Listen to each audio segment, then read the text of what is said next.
Breaking news చూస్తున్నాం. IAS అధికారి శ్రీలక్ష్మికి హైకోర్టులో చుక్కెదిరింది. శ్రీలక్ష్మి దాఖలు చేసిన పిటిషన్ హైకోర్టు కొట్టేసింది. ఓబులాపురం మైనింగ్ కేసులో హైకోర్టులో శ్రీలక్ష్మి డిశ్చార్జ్ పిటిషన్ దాఖలు చేశారు. ఇక సిబిఐ వాదనలకే హైకోర్టు మొగ్గు చూపినట్లుగా తెలుస్తుంది. శ్రీలక్ష్మిని నిందితురాలుగా హైకోర్టు తేల్చింది. గాలి జనార్దన్ రెడ్డికి చెందిన ఓఎంసీకి గనులు కట్టబెట్టిన కేసులో శ్రీలక్ష్మి పాత్ర కీలకంగా ఉంది. హైకోర్టు తీర్పుతో శ్రీలక్ష్మి పాత్రపై సిబిఐ కోర్టు విచారించనుంది.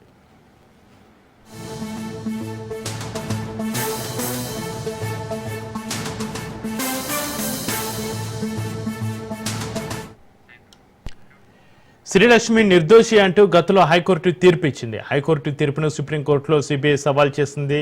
ఓఎంసీ కేసులో శ్రీలక్ష్మి పాత్ర తేల్చాలని సుప్రీంకోర్టు ఆదేశించింది. సుప్రీంకోర్టు ఆదేశాలతో హైకోర్టు విచారణ జరిపింది. దీంతో శ్రీలక్ష్మిని హైకోర్టు నిందితురాలిగా చేర్చింది.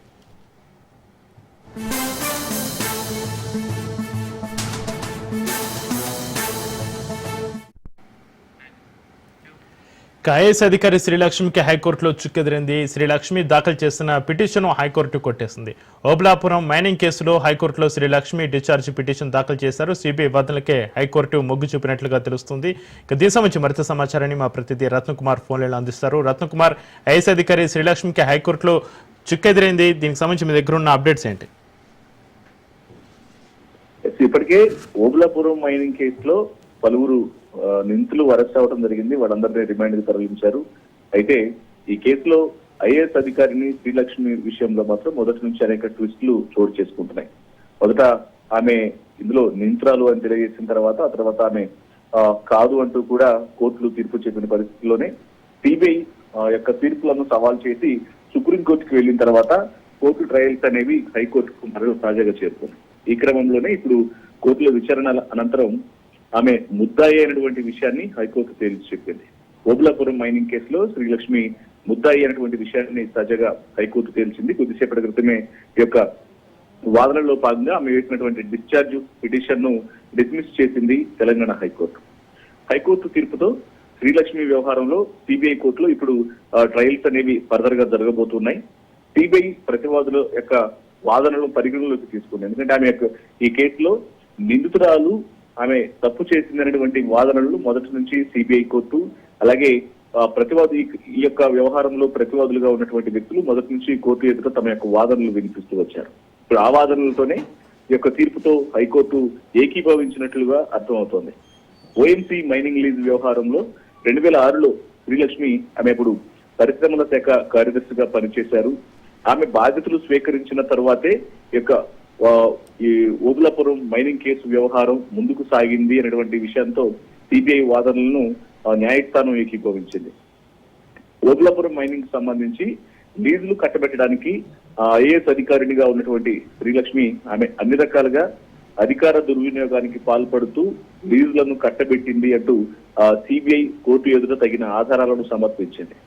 శ్రీలక్ష్మి రివిజన్ పిటిషన్ పై 3 నెలల్లో విచారణ జరిపి నిర్ణయం తీసుకోవాలని గతంలో సుప్రీంకోర్టు ఆదేశాలు జారీ చేసినప్పుడు సుప్రీంకోర్టు ఆదేశాలతో 3 నెలలలోపు విచారణ పూర్తి చేసింది హైకోర్టు.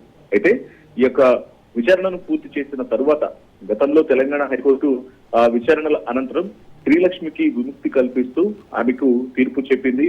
ఆమె కేసుకు సంబంధించి ఆమె నిర్దోషమైనటువంటి విషయాన్ని తెలియజేసింది హైకోర్టు. అయితే ప్రతివాదుల యొక్క వాదనలను పరిగణలోకి తీసుకోకుండా హైకోర్టు తీర్పు ఇచ్చిందని ఈ వ్యవహారంలో మొదటి నుంచి దూకుడుగా వ్యవహరించినటువంటి కేసును పరిగణలోకి తీసుకున్నటువంటి సిబిఐ తరపునటువంటి సిబిఐ సుప్రీంకోర్టును ఆశ్రయించింది. సుప్రీంకోర్టును సిబిఐ ఆశ్రయించడంతో మళ్లీ శ్రీలక్ష్మి కేసును మరొకసారి తాజాగా విచారించాలని తెలంగాణ హైకోర్టుకు సుప్రీంకోర్టు ఆదేశాలను జారీ చేసింది. సుప్రీంకోర్టు ఇచ్చినటువంటి ఆదేశాల మేరకు మరొకసారి ఈ కేసును విచారించింది హైకోర్టు. 2022లో శ్రీలక్ష్మి ఈ కేసు నుంచి హైకోర్టు డిశ్చార్జ్ చేయడంతో ఆ తీర్పును సిబిఐ సవాల్ చేసింది. ఇక ఇప్పుడు శ్రీలక్ష్మిని ఓఎంసీ కేసులో అనేక విచారణల అనంతరం ఆమె వేసినటువంటి డిశ్చార్జ్ పిటిషన్లను కొట్టివేస్తూ ఈ కేసులో ఆమె ముద్దాయి అనేటువంటి విషయాన్ని హైకోర్టు తేల్చి చెప్పి డిశ్చార్జ్ పిటిషన్ ను కొట్టివేసింది. అయితే రత్నకుమార్, తాజాగా హైకోర్టు తీర్పుతో శ్రీలక్ష్మి పత్రపై సిబిఐ కోర్టు ఫర్దర్ గా ఎలాంటి విచారణ జరిపే అవకాశం ఉంది రత్నకుమార్? ప్రస్తుతం ఇప్పటికే ఆమె యొక్క డిశ్చార్జ్ పిటిషన్ ను సిబిఐ హైకోర్టు కొట్టివేసింది కాబట్టి ఫర్దర్ గా ట్రయల్స్ అనేవి జరుగుతాయి. సిబిఐ కోర్టులో ట్రయల్స్ జరిగిన తర్వాత ఆమె నిందితురాలు అనేటువంటి విషయం ప్రూవ్ చేయాల్సి ఉంటుంది. గతంలో హైకోర్టు నిర్దోషు అని తీర్పు చెప్పింది. ఇప్పుడు అదే హైకోర్టు మళ్ళీ దోషి అని తేల్చింది కాబట్టి మరొకసారి ఆ ట్రయల్ కోర్టులో వాదనలు జరుగుతాయి. వాదనలు జరిగిన అనంతరం సిబిఐ కోర్టులో మళ్ళీ ఒకసారి సిబిఐ ట్రయల్ కోర్టు వాదనలు జరిపిన తర్వాత ఆమెను దోషిగా తేల్చాల్సినటువంటి పరిస్థితి ఉంటుంది. కాబట్టి ఫర్దర్ గా సిబిఐ కోర్టులో ట్రయల్స్ అనేవి కొనసాగిపోతున్నాయి. హైకోర్టులో డిశ్చార్జ్ పిటిషన్ ను కొట్టివేసిన అనంతరం. Right, thank you Ratnakumar.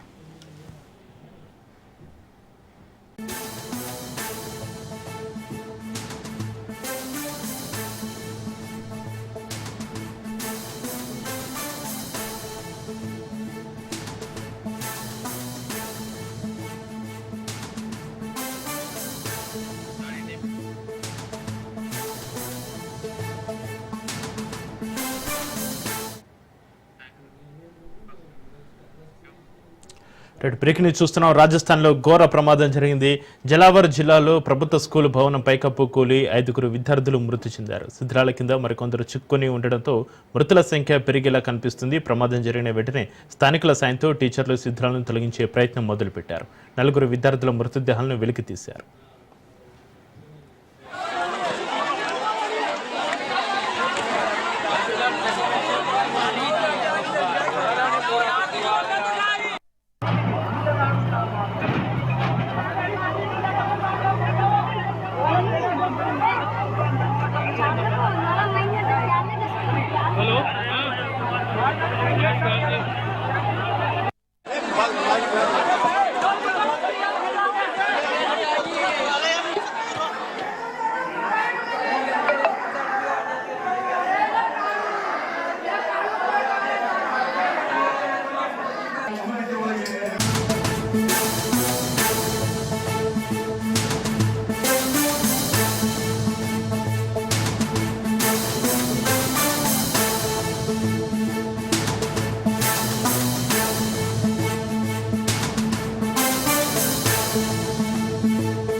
ఇక బనకచర్లపై కేంద్రానికి తెలంగాణ లేఖ రాసింది. బనకచర్లకు అనుమతి ఇవ్వొద్దని కేంద్ర జలశక్తి శాఖకు విజ్ఞప్తి చేసింది. ఏపీ ఇచ్చిన ప్రాథమిక నివేదికపై మహారాష్ట్ర, ఒడిశా, కర్ణాటక, ఛత్తీస్గఢ్, తెలంగాణ అభిప్రాయం కోరింది కేంద్రం. దీంతో కేంద్రానికి లేఖ రాసిన తెలంగాణ ఏపీ పునర్వ్యవస్థీకరణ చట్టం, గోదావరి ట్రిబ్యునల్ తీర్పు, పోలవరం ప్రాజెక్టుకు ఇచ్చిన పర్యావరణ అనుమతికి వ్యతిరేకమని లేఖలో తెలిపింది.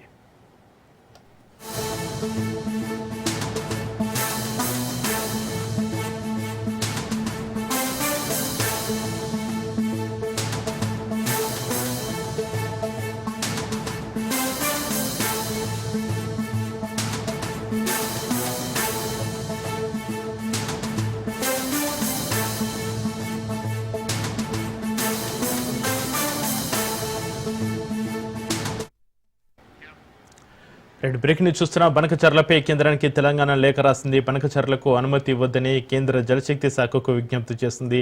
ఏపీ ఇచ్చిన ప్రాథమిక నివేదికపై మహారాష్ట్ర, ఒడిశా, కర్ణాటక, ఛత్తీస్గఢ్, తెలంగాణ అభిప్రాయం కోరింది కేంద్రం. దీంతో కేంద్రానికి లేఖ రాసిన తెలంగాణ ప్రభుత్వం ఏపీ పునర్వ్యవస్థీకరణ చట్టం, గోదావరి ట్రిబ్యునల్ తీర్పు, పోలవరం ప్రాజెక్టుకు ఇచ్చిన పర్యావరణ అనుమతికి వ్యతిరేకమని లేఖలో తెలిపింది.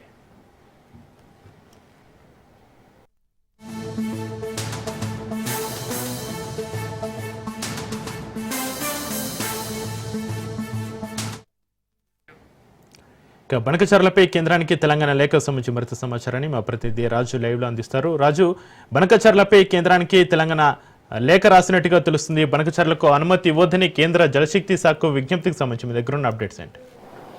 చక్రి, బనకచర్ల అంశంపై మరొకసారి తెలంగాణ తన అభిప్రాయాన్ని కేంద్ర ప్రభుత్వానికి లేఖ ద్వారా తెలియజేయడం జరిగింది. దీనికి సంబంధించి ఏదైతే బనకచర్ల ప్రాజెక్టుకు సంబంధించి ఇప్పటికే ఆంధ్రప్రదేశ్ యొక్క నివేదికను సమర్పించింది. ప్రీ ఫిజబిలిటీ రిపోర్టును ఆమోదించాలని చెప్పి ఇటు ఏపీ కేంద్ర ప్రభుత్వాన్ని కోరడంతో కేంద్ర ప్రభుత్వం ఏదైతే కొన్ని రాష్ట్రాలకు ఇటు తెలంగాణతో పాటు ఇటు ఛత్తీస్గఢ్, కర్ణాటక, అదేవిధంగా ఇటు మహారాష్ట్ర, ఇతర రాష్ట్రాలకి 5 రాష్ట్రాలకు ఒక నివేదిక పంపించడం జరిగింది. మీ యొక్క అభిప్రాయాలు తెలియజేయాలి బనకచర్ల అంశంపై అని చెప్పి కూడా కేంద్ర ప్రభుత్వం లేఖ రాయడంతో తెలంగాణ నీటిపారుదల శాఖ ముఖ్య కార్యదర్శి రాహుల్ బొజ్జా కేంద్ర ప్రభుత్వానికి కేంద్ర సిడబ్ల్యూసికి లేఖ రాయడం జరిగింది.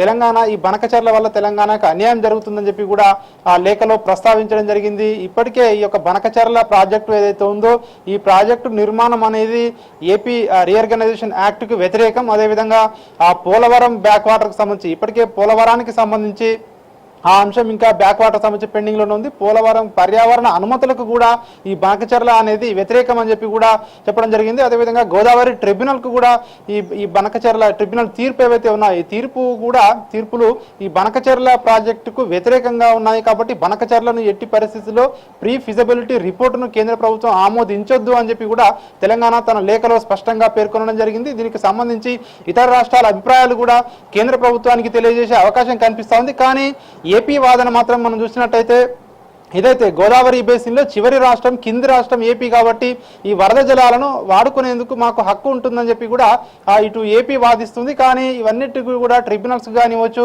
ఏపీ రీఆర్గనైజేషన్ యాక్ట్ కానివచ్చు, ఇవన్నిటికీ కూడా వ్యతిరేకంగా ఉంది అని చెప్పి కూడా ఇటు తెలంగాణ తన లేఖలో స్పష్టంగా పేర్కొనడం జరిగింది. మరి దీనికి సంబంధించి కేంద్ర ప్రభుత్వం ఎట్లాంటి నిర్ణయం తీసుకోబోతుంది, ఈ ప్రీ ఫిజబిలిటీ రిపోర్టును ఆమోదించిన తర్వాత కూడా ఎట్లా ఒకవేళ ఆమోదిస్తే తెలంగాణ ఏం చేయబోతోంది అనే దానిపై అయితే ఇక్కడ ఉత్కంఠ కొనసాగుతా ఉంది. మరొక వైపు బనకచర్లకు సంబంధించి ఇప్పటికే ఒకసారి డిపిఆర్ను కూడా ఇటు కేంద్ర ప్రభుత్వం తిరస్కరించడం జరిగింది. దీనికి రెండోసారి ఇప్పుడు ప్రీ ఫిజబిలిటీ రిపోర్టును సాధ్యాసాధ్యాలకు సంబంధించి ఈ యొక్క ప్రాజెక్టుకు సంబంధించి దీన్ని నివేదికను ఆమోదించాలని చెప్పేసి కూడా ఏపీ మరొకసారి కేంద్ర ప్రభుత్వాన్ని కోరడంతో కేంద్ర ప్రభుత్వం ఈ రాష్ట్రాలన్నిటికీ కూడా సూచనలు అంటే ఈ రాష్ట్రాల యొక్క సూచనలు ఇవ్వాలని చెప్పి కూడా కోరడం జరిగింది. అయితే తెలంగాణ మాత్రం దీనిని తీవ్రంగా వ్యతిరేకిస్తున్నటువంటి పరిస్థితి కనిపిస్తూ ఉంది. దీనికి సంబంధించి రాబోయే రోజుల్లో ఏదైతే బనకచర్ల అంశాన్ని ఎట్టి పరిస్థితుల్లోనూ తెలంగాణ అంగీకరించబోదు అని చెప్పేసి తెలంగాణ రాష్ట్రం చెప్తా ఉంది. ఇప్పటికే దీనికి సంబంధించి ఏదైతే తెలంగాణ రాష్ట్రంలో నీళ్లు, నిధులు, నియామకాల ఏజెండాగానే తెలంగాణ ప్రత్యేక రాష్ట్రం ఏర్పాటు చేసుకున్నాము. దీనికి సంబంధించి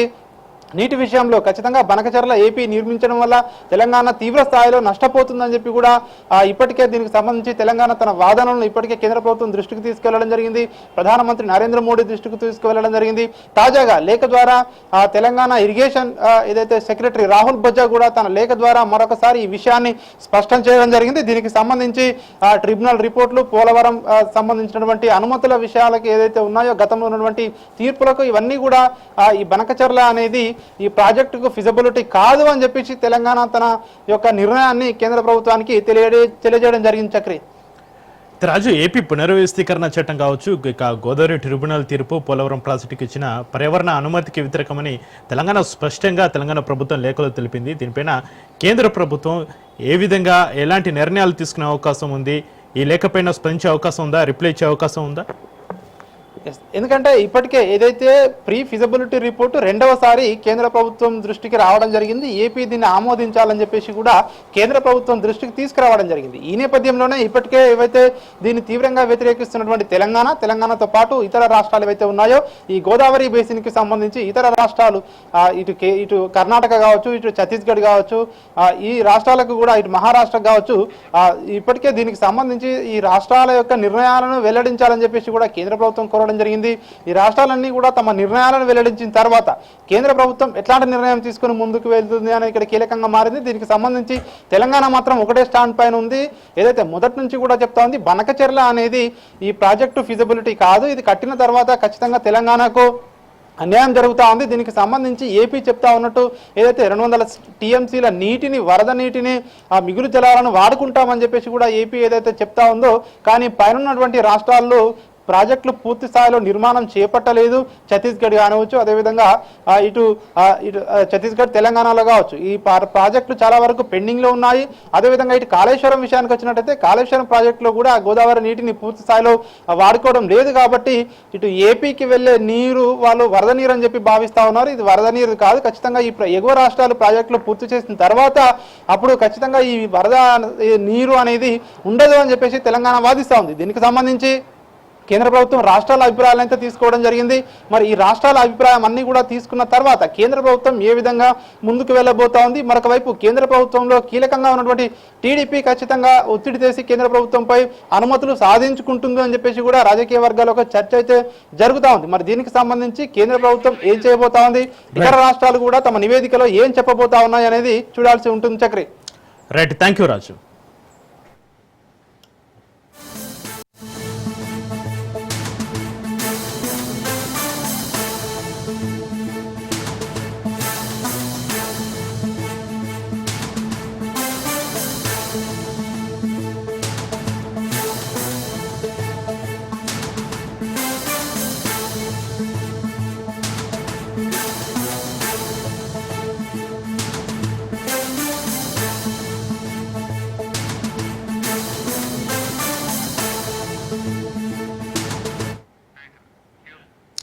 రెడ్డి బ్రేక్ ని చూస్తున్నాం. ఏపీ పునర్విభజన చట్టం ప్రకారం తెలుగు రాష్ట్రాల్లో డీలిమిటేషన్ చేయాలని దాఖలు చేసిన పిటిషన్ను సుప్రీంకోర్టు కొట్టేసింది.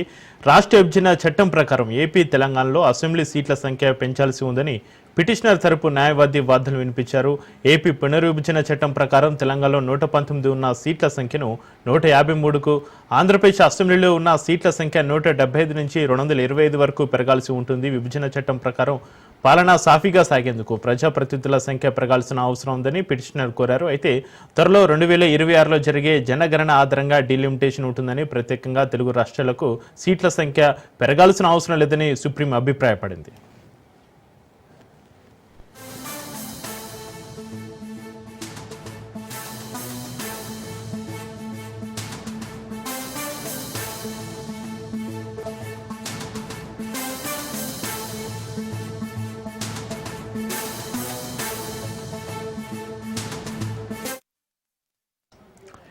ఏపీ పునర్విభజన చట్టం ప్రకారం తెలుగు రాష్ట్రాల్లో డీలిమిటేషన్ చేయాలని దాఖలు చేస్తున్న పిటిషన్ను సుప్రీంకోర్టు కొట్టేసింది. రాష్ట్ర విభజన చట్టం ప్రకారం ఏపీ తెలంగాణలో అసెంబ్లీ సీట్ల సంఖ్య పెంచాల్సి ఉందని పిటిషనర్ తరపు న్యాయవాది వాదనలు వినిపించారు. ఏపీ పునర్విభజన చట్టం ప్రకారం తెలంగాణలో 119 ఉన్న సీట్ల సంఖ్య 153కు, ఆంధ్రప్రదేశ్ అసెంబ్లీలో ఉన్న సీట్ల సంఖ్య 175 నుంచి 225 వరకు పెరగాల్సి ఉంటుంది. విభజన చట్టం ప్రకారం పాలన సాఫీగా సాగేందుకు ప్రజాప్రతినిధుల సంఖ్య పెరగాల్సిన అవసరం ఉందని పిటిషనర్ కోరారు. అయితే త్వరలో 2026లో జరిగే జనగణన ఆధారంగా డీలిమిటేషన్ ఉంటుందని, ప్రత్యేకంగా తెలుగు రాష్ట్రాలకు సీట్ల సంఖ్య పెరగాల్సిన అవసరం లేదని సుప్రీంకోర్టు అభిప్రాయపడింది. ఇక సుప్రీంకోర్టుకు తీర్పు సంబంధించి మరింత సమాచారాన్ని మా ప్రతినిధి ఇన్నారెడ్డి ఫోన్లో అందిస్తారు. ఇన్నారెడ్డి, ఏపీ పునర్విభజన చట్టం ప్రకారం తెలుగు రాష్ట్రంలో డీలిమిటేషన్ చేయాలని దాఖలు చేసిన పిటిషన్ను సుప్రీంకోర్టు కొట్టేసినట్లుగా తెలుస్తుంది. ఇది సంబంధించి మీ దగ్గర ఉన్న అప్డేట్స్ ఏంటి?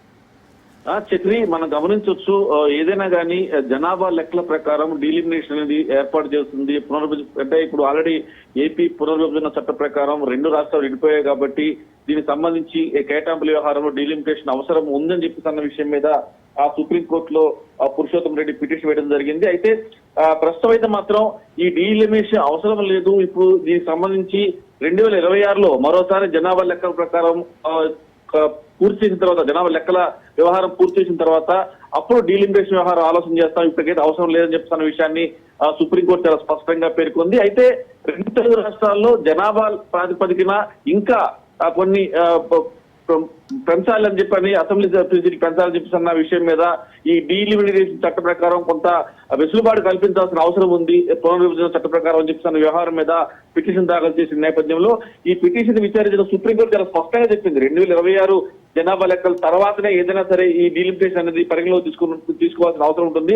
అప్పటి వరకు అవసరం లేదని చెప్పిన విషయాన్ని చాలా స్పష్టంగా పేర్కొంది. సో దీంట్లో ఇంకా రాజకీయ పరమైన అంశాలు కూడా ఇంక్లూడ్ అయి ఉన్నాయి కాబట్టి ప్రధానంగా 2 రాష్ట్రాల్లో సీట్లు పెంచాలని చెప్పన్న నేపథ్యం కూడా దీంట్లో ఉంది.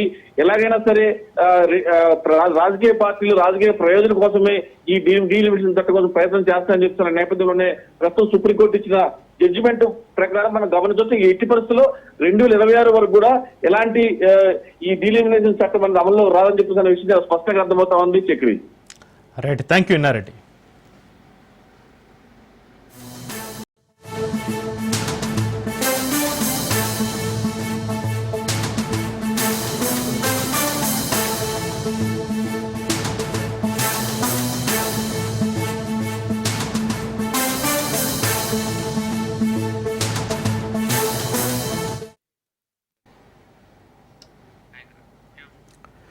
బ్రేక్ ని చూస్తున్నాం. హైదరాబాద్ లో బటర్ఫ్లై కంపెనీ పేరిట నకిలీ ప్రొడక్ట్స్ విక్రయిస్తున్న ముఠాను టాస్క్ ఫోర్స్ అధికారులు అరెస్ట్ చేశారు.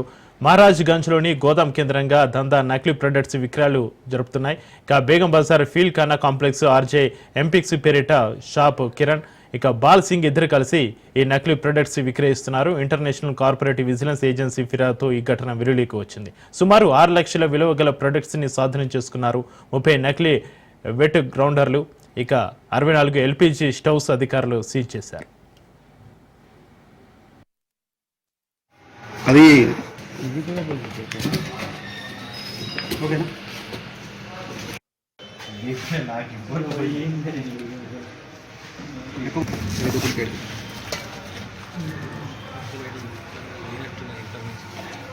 ఇది ఒరిజినల్ తగ్గి కదా. ఈరోజు మేము అబ్దుల్గంజ్ పిఎస్ లిమిటెడ్ మహారాజ్ గంజ్ ఏరియాలో బటర్ఫ్లై కంపెనీకి సంబంధించినటువంటి ఎల్పిజి మరియు వెట్ గ్రైండర్లను ఈస్ట్ జోన్ టాస్క్ ఫోర్స్ వాళ్ళ ఆధ్వర్యంలో మేము వారు ఇద్దరం కలిసి వాళ్ళ సహకారంతో ఈరోజు ఈ ఆర్జే ఇంపెక్స్ అనే షాప్ వాళ్ళ యొక్క గోడంలో మేము వచ్చేసి వాటిని రైడ్ చేయడం జరిగింది. మనం ఈ ఫర్దర్ ఇన్వెస్టిగేషన్ పిఎస్ వాళ్ళు చేయాలి, ఇది ఎక్కడి నుంచి వస్తుంది ఏంటి అనేది. ఎందుకంటే మేము కనుక్కున్న మేము వాళ్ళని అడిగినప్పుడు వాళ్ళు డిఫరెంట్ వేరే సమాధానాలు చెప్తున్నారు. ఒకటైతే కరీంనగర్ చెప్తున్నారు, ఇంకోటి ఏంటంటే ఇక్కడ లోకల్గా చెప్తున్నారు. సో ఎగ్జాక్ట్గా వాళ్ళు కూడా దానికి సరైన సమాధానం చెప్తారు. ఒరిజినల్ అని అమ్ముతారా లేకపోతే సెకండ్ కాపీ అని అమ్ముతారా? ఒరిజినల్ అనే అమ్ముతున్నారు. సెకండ్ కాపీ అనేది దీని ఒరిజినల్ ప్రకారమే, ఒరిజినల్ రేట్ ప్రకారమే అమ్ముతున్నారు. అంటే ఎంత గుర్తించింది? సో దీంట్లో మేము ఆల్మోస్ట్ ఒక 100 పీసెస్ రెండు కలిపి ఒక 100 పీసెస్ వర్క్ 5.5 lakhs. ఈరోజు మేము బ్రేకింగ్ న్యూస్ చూస్తున్నాం. హైదరాబాద్ లో బటర్ఫ్లై కంపెనీ పేరిట నకిలీ ప్రొడక్ట్స్ విక్రయిస్తున్న ముఠాను టాస్క్ ఫోర్స్ అధికారులు అరెస్టు చేశారు. మహారాజ్ గంజ్లోని గోదాం కేంద్రంగా నకిలీ ప్రొడక్ట్స్ విక్రయాలు అయితే జరుగుతున్నాయి. బేగం బజార్ ఫీల్ ఖానా కాంప్లెక్స్ ఆర్జే ఎంపిక్స్ పేరిట షాప్ కిరణ్ బాల్ సింగ్ ఇద్దరు కలిసి ఈ నకిలీ ప్రొడక్ట్స్ విక్రయిస్తున్నారు. ఇంటర్నేషనల్ కార్పొరేట్ విజిలెన్స్ ఏజెన్సీ ఫిర్యాదుతో ఈ ఘటన వెలుగులోకి వచ్చిన పరిస్థితి. సుమారు 6 లక్షల విలువ గల ప్రొడక్ట్స్ ని స్వాధీనం చేసుకున్నారు. 30 నకిలీ వెట్ గ్రౌండర్లు, 64 ఎల్పిజి స్టవ్స్ అయితే అధికారులు సీజ్ చేసిన పరిస్థితి. ఇక దీనికి సంబంధించి మరింత సమాచారాన్ని మా ప్రతినిధి పవన్ ఫోన్ లైన్ అందిస్తారు. పవన్, హైదరాబాద్ లో బటర్ఫ్లై కంపెనీ పేరిట నకిలీ ప్రొడక్ట్స్ విక్రయిస్తున్న ముఠాను టాస్క్ ఫోర్స్ అధికారుల అరెస్టు సంబంధించి మీ దగ్గర ఉన్న అప్డేట్స్ ఏంటి? మహారాజ్ గంజ్ లోని గోదాం కేంద్రంగా నకిలీ ప్రొడక్ట్స్ విక్రయాలు ఎంతకాలం నుంచి జరుగుతున్నాయి? పవన్, ఇద్దరిని టాస్క్ ఫోర్స్ పోలీసులు అరెస్ట్ చేశారు. అయితే ప్రముఖ బటర్ఫ్లై కంపెనీకి సంబంధించి నకిలీ ప్రొడక్ట్స్ విక్రయిస్తున్నారని చెప్పి ఆ యొక్క ఫిర్యాదు అందడంతో దీనికి సంబంధించి టాస్క్ ఫోర్స్ పోలీసులు కూడా రైడ్స్ నిర్వహించగా దీనికి సంబంధించి పూర్తిగా ఒక ఇద్దరిని అదుపులోకి తీసుకున్నారు. అయితే వారికి సంబంధించి ఒకరు పేరుగా కిరణ్, మరొకరు బల్సింగ్ గా దీనికి సంబంధించి టాస్క్ ఫోర్స్ పోలీసులు ఇద్దరిని అదుపులోకి తీసుకున్నారు. వీరంతా కూడా మహారాజ్ గంజ్ లో ఒక గోదాను ఏర్పాటు చేసుకొని గత కొన్ని సంవత్సరాలుగా ఒక బటర్ఫ్లై సంబంధించిన ప్రొడక్ట్స్, నకిలీ ప్రొడక్ట్స్ కూడా తక్కువ ధరపై అమ్ముతూ యొక్క డబ్బులు కూడా తీసుకుంటున్నారు. అయితే దీనికి సంబంధించి చూస్తే ఇంటర్నేషనల్ కార్పొరేషన్ విజిలెన్స్ ఏజెన్సీ ఫిర్యాదుతో దీనికి సంబంధించి పోలీసులు కూడా రైడ్స్ కూడా నిర్వహించారు. రైడ్స్ నిర్వహిస్తే దీనికి సంబంధించి కూడా వారి వద్ద నుంచి నకిలీకి సంబంధించిన ప్రొడక్ట్స్ 30 వెయిట్ గ్రైండర్స్ తో పాటు 64 యొక్క స్టవ్స్ కూడా టాస్క్ ఫోర్స్ పోలీసులు సీజ్ చేశారు. వీటి విలువ దాదాపు 6 లక్షలు ఉంటుందని చెప్పి కూడా ప్రధానంగా టాస్క్ ఫోర్స్ పోలీసులు చెప్పిన పరిస్థితి కనిపిస్తుంది. ఓవరాల్ గా ఒక బటర్ఫ్లై కంపెనీకి సంబంధించి ఇంకా ఎవరెవరు ఇలాంటి ఒక నకిలీ ప్రొడక్ట్స్ అమ్ముతున్నారో వాటిపైన కూడా నిఘా పెట్టామని చెప్పి కూడా టాస్క్ ఫోర్స్ పోలీసులు అంటున్నారు. అయితే పవన్, ఈ నకిలీ ప్రొడక్ట్స్ ఎంత కాలం నుంచి అక్కడ తయారు చేస్తున్నారు? పోలీసు అధికారులు ఏమంటున్నారు? పవన్. నకిలీ ప్రొడక్ట్స్ కొన్ని సంవత్సరాలుగా వీరంతా కూడా విక్రయిస్తారు. దానికి సంబంధించి ఇంకా ఇన్వెస్టిగేషన్ కూడా చేసి వెనక ఎవరైనా ఉన్నారనే దానిపైన కూడా ఇన్వెస్టిగేషన్ చేసిన దాని తర్వాత పూర్తి వివరాలు చెప్తామని చెప్పి కూడా దీనికి సంబంధించి పోలీసులు చెప్తున్న పరిస్థితి అనిపిస్తుంది. ఓవరాల్ గా మాత్రము ఈ యొక్క నకిలీ సంబంధించిన వాటిపైన నిఘా పెట్టామని చెప్పి కూడా పోలీసులు అంటున్నారు. Right, thank you Pawan.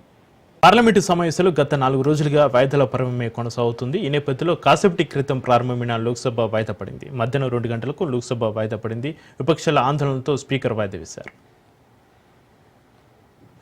आग्रह करता हूं, आप सब मानिए, लाखों लोगों ने आपको चुनकर भेजा है, लोगों की अपेक्षाएं आकांक्षाओं को उठाने के लिए तख्तियां लेकर मेजें खोदने के लिए नहीं भेजा है।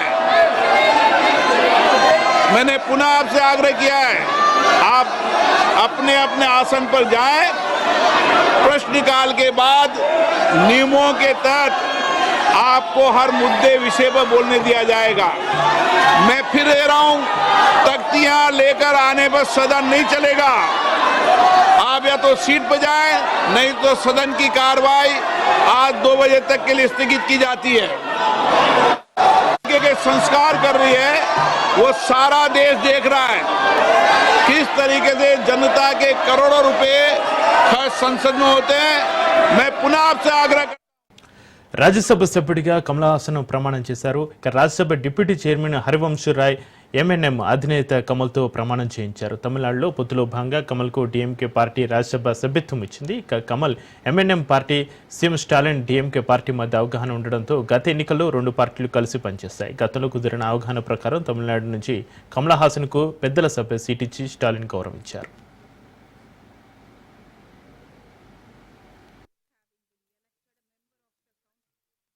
Shri Kamal Haasan, secretary general Shri Kamal Haasan.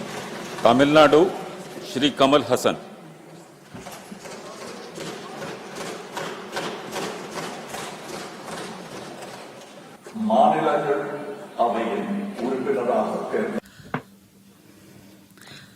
I, Shri Kamal Hassan, having been elected a member of the Council of States, do